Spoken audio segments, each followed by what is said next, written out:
The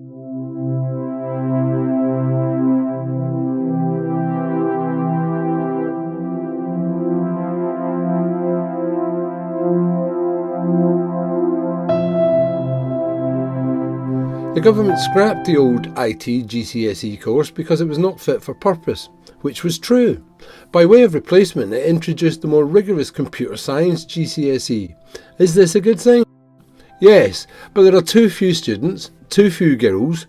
Only 11% of students in the UK sat the GCSE in computer science, and of that number, only 20% were girls.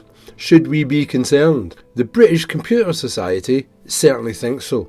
If this carries on, it warns, it will be a disaster for the economy. The lives of taxi drivers, car mechanics, doctors and accountants have been transformed by the digital economy, as is almost every other profession. We all require digital skills and at a high level. The Digital Worlds programme is designed to kick-start this. The Royal Society, the UK's independent scientific academy, is also concerned about how the lack of computing expertise will affect the future workforce. The British Computing Society warns that the introduction of computer science alone will not fill that gap. Professor Rose Lucan from the Knowledge Lab at University College London, where I studied, says the subject has an image problem. Which is a shame, because digital and computer education is far more creative, far more cerebral than its critics assume. The perception being computer science is seen as techie, as geeky, and it's still totally dominated by men.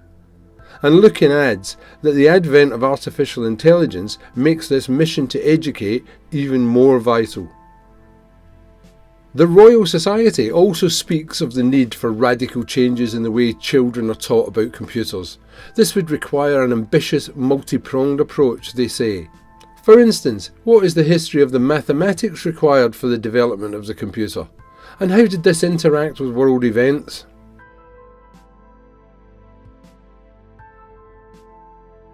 Have we all got a smartphone?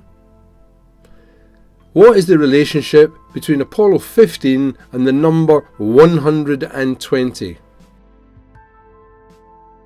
This multi-pronged approach is exactly what has been developed in the Digital Worlds programme. What is required for our students, especially girls, is to see themselves as active creators of digital technology. In the past, the ICT curriculum has had a variety of inputs at a variety of levels and has generally been bolted onto the curriculum and not conceived as an integrated part of it. The introduction of the MYP programme, with its global aspirations and aims, is a natural place to start developing a Key Stage 3 curriculum. It will give students a head start in the digital world and give them the knowledge and skills they can carry forward to their GCSE years. The thinking behind the digital world is threefold. The technical, the coding, the hardware and the software engineering required for modern computing power. This aspect will go a long way to inspire the scientific and technical innovation skills needed for today's economy. The practical, what should we use these powerful machines for? How can we use them to solve, to create, to support our futures? It is the creation of these digital products which will help students define their online representation and cultural, even subcultural identity. The ethical, which, as the man said, gives us more questions than answers. What is the correct relationship with digital technology? Where does the human end and the machine start? What should be the limitations to the use of digital technology? How to stay safe with digital technology? How the technology can be used to encourage sustainability and the fair treatment of the entire world's people. One of the central strands of the Digital Worlds programme is that of developing skills for research. This requires a high standard of digital literacy.